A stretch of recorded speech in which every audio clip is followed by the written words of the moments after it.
go down to the woods today, you're sure of a big surprise. Firstly, because this isn't a wood, it's a forest. The Forest of Dean, actually, an ancient, wild area of Britain where England meets Wales. And in this medieval forest, on the rich turf beneath the canopy, great beasts roam.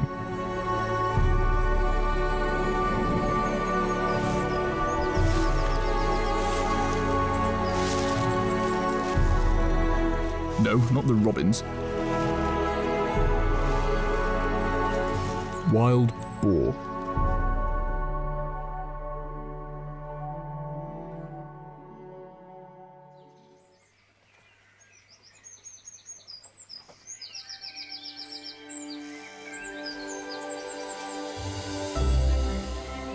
These boar are technically feral wild boar. The current population originates from escaped farm animals that had, well, gone feral back in the 90s.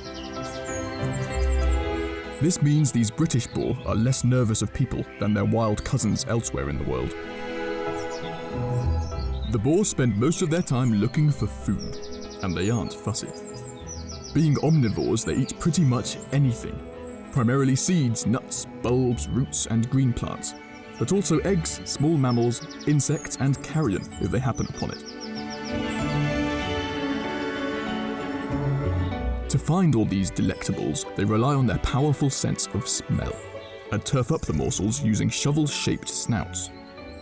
These adults are experts at finding food, but there are some more inexperienced snufflers also having a go.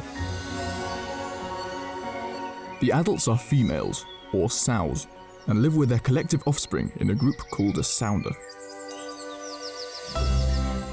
Adult males tend to live alone outside of the autumnal mating season.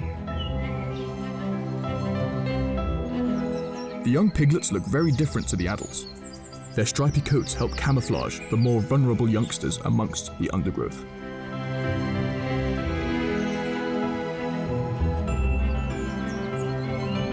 The stripes have also earned them their nickname, humbugs. All this snuffling about can make you rather filthy.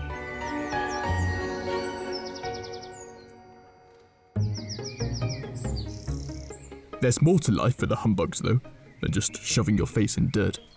These little piggies like to play. They jump around and tussle with one another for a couple of reasons. First and foremost, it's fun. Really fun. But there's also a pragmatic benefit. The play lets the humbugs learn how to fend off predators. In the UK, it's a bit redundant. They have no natural predators here anymore. Centuries ago, they would have been prey for wolves.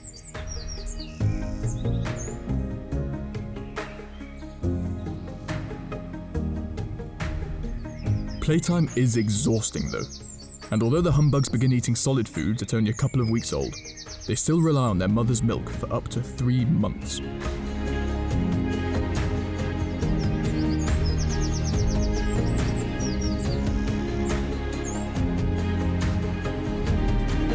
These feral wild boar tend to have litters of 6 to 10 piglets, around double that of their truly wild counterparts.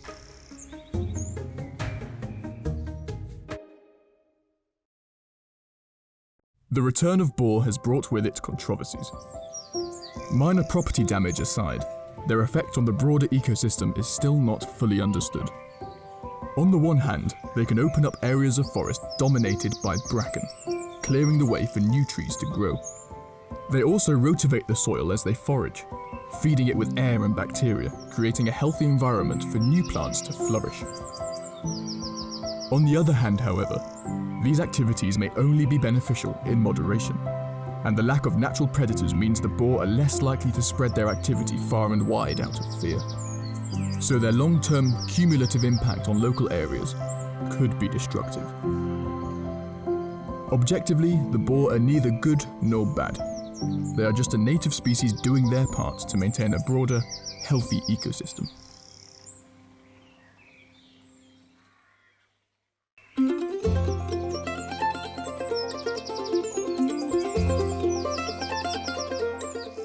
Finding and filming the boar was tremendous fun, and massive thanks to Jacob and Charlotte from DVA Films too for helping.